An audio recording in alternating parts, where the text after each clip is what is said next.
তাহলে মূল উৎসটা কি ছিল? জ্ঞান। মূল উৎসটা কি ছিল বলেন? জ্ঞান। আর এই জ্ঞানটার চর্চায় আমাদের সবাইকে করতে হবে। আল্লাহ পাক আমাদেরকে তৌফিক দান করে দেন। এর চর্চা করতে গেলে আমাদের সমাজে এখন দুইটা রাস্তা, এর বাইরে আপনি কোনো রাস্তা দেখবেন না, হয় মাদ্রাসা ব্যাকগ্রাউন্ড অথবা জেনারেল ব্যাকগ্রাউন্ড। এই তো সমন্বিত কোনো প্রচেষ্টা খুব বেশি দেখা যাচ্ছে। আজকে আবার কথা বলার মধ্যে একটা অন্যতম একটা গুরুত্বপূর্ণ পার্ট হচ্ছে সমন্বিত প্রচেষ্টা এখন থেকে নেওয়া উচিত। এতে আপনারা এগ্রি করেন না করেন না? যদি এগ্রি করেন তাহলে প্রত্যেকটা জায়গায় এরকম কিছু কিছু প্রতিষ্ঠান গড়ে তোলার চেষ্টা করেন। ইনশাআল্লাহ আজকে না হোক, আজকে থেকে 10-15 বছর পরে ফলাফল পাওয়া যাবে। ঠিক আছে ভাই? আল্লাহ পাক আমাদেরকে বোঝার তৌফিক দান করেন। শেষ করার আগে খালি কয়েকটা সাবজেক্ট বলবো। এখন যারা জেনারেল স্টুডেন্ট, আপনাদের তো মাদ্রাসায় যাওয়ার কোনো সুযোগ নাই, বা গেলেও আপনারা একাডেমিক্যালি পড়তে পারেন না। তাই আমি কয়েকটা সাবজেক্ট বলে দিচ্ছি, এই সাবজেক্টগুলো ধরে ধরে বই কিনবেন এই বইমেলা থেকে। ঠিক আছে? অন্তত প্রত্যেকটা সাবজেক্টের একটা করে বই কিনবেন। রাজি আছেন? রাজি নাই?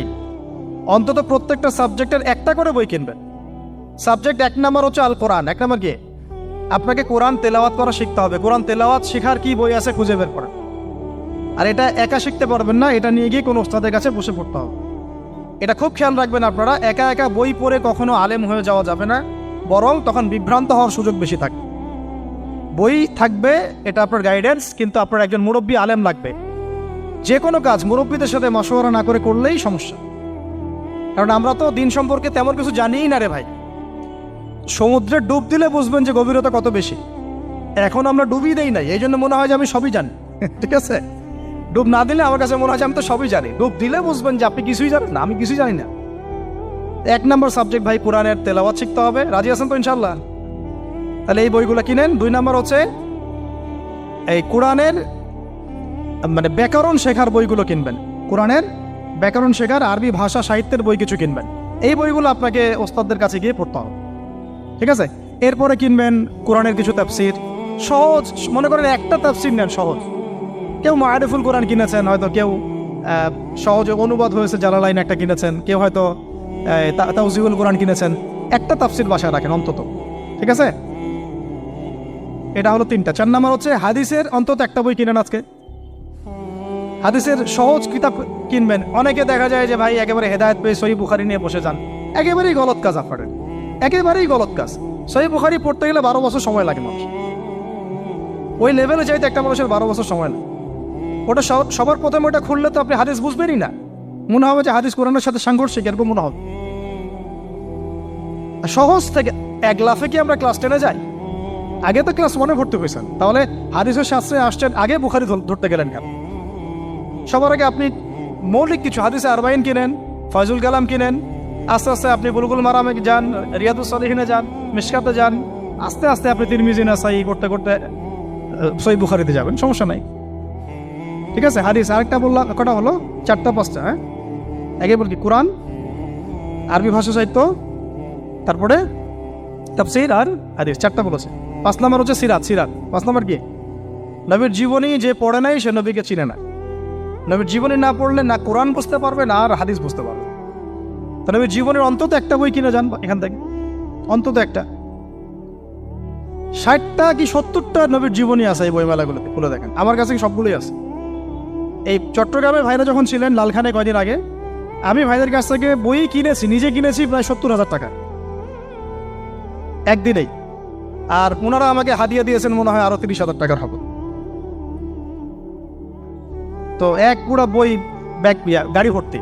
তো প্রায় 60, আমি গুনে দেখলাম যে প্রায় 50 থেকে 60টা সিরাতের কিতাব আছে বাজারে।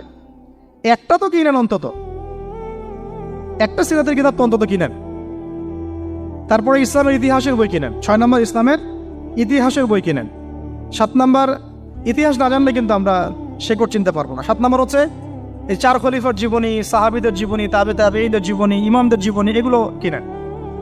8 নম্বর হচ্ছে ইসলামী অর্থনীতির কিছু বই কিনেন, ইসলামী অর্থনীতির। 9 নম্বর হচ্ছে এই ইসলামিক জিও পলিটিক্সের কিছু বই কিনেন। এই বইগুলো কিছুটা কম, আমি এটা ভাইদেরকে বলবো যে এগুলো ছাপানোর চেষ্টা করেন বেশি বেশি।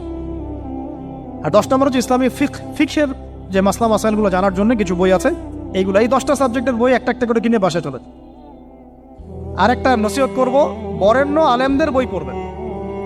মানে আমি একটা বই ধরেন কালকে বের করে ফেললাম, ভাই আবু তো আদনান ভাই লিখছে বলেই যে আপনাকে ওটা কিনতে হবে, জরুরি না। এটা জরুরি না। সবার আগে আপনি বড় বড় বরেণ্য আলেমদের বইগুলো আগে পড়বেন, তারপরে আপনার একটা মেজাজ এমনি তৈরি হয়ে যাবে যে কোনটা হক আর কোনটা বাতিল এটা আপনি নিজেই বুঝতে পারবেন তখন।